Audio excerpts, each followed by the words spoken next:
Hi అండి. ఈరోజు మనం తీసుకున్న ఎంట్రీ వచ్చేసేసి గోల్డ్‌పేటల్ ఫ్యూచర్‌లో మనం ఎంట్రీ అనేది తీసుకున్నాము. April future. న్యాచురల్ గ్యాస్‌లో ఎంట్రీ తీసుకోవడానికి ఛాన్స్ లేదు. ఈరోజు ఎక్స్‌పైరీ డే కదా! అలౌ చేయడం లేదు మనకి. సో, నేను ఎంట్రీ తీసుకున్న క్యాండిల్ వచ్చేసి 4:00 క్యాండిల్‌లో ఎంట్రీ అనేది తీసుకున్నాను. క్లోజింగ్ అయ్యే టైంలో. మనకి ఇక్కడ ట్రెండ్ లైన్ బ్రేక్అవుట్ అనేది జరిగింది. సో, అందుకనే తీసుకున్నాను.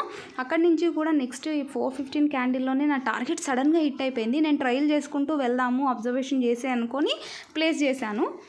బట్ సడన్గా చూస్తే మీరు ఇక్కడ 9570 లెవెల్ టచ్ అయిపోయి మనకి ప్రాఫిట్ అనేది నాకు బుక్ అయిపోయింది. నేను కొనింది ఓన్లీ 1 లాట్ మాత్రమే సెల్ చేశాను.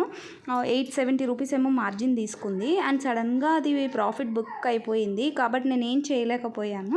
ఇంకా సరే వచ్చినది ఇంకా ఓన్లీ 1 ట్రేడ్ లేదా 2 ట్రేడ్స్ తీసుకుంటాం. ఇంకా మళ్ళీ రీఎంట్రీ కావడం ఇష్టం లేక బుక్ చేసుకోవాల్సి వచ్చింది. ఎవరైనా ఛానల్ని కొత్తగా చూసినట్టయితే ప్లీజ్ సబ్స్క్రైబ్ చేసుకోండి. లైవ్ చేద్దాము.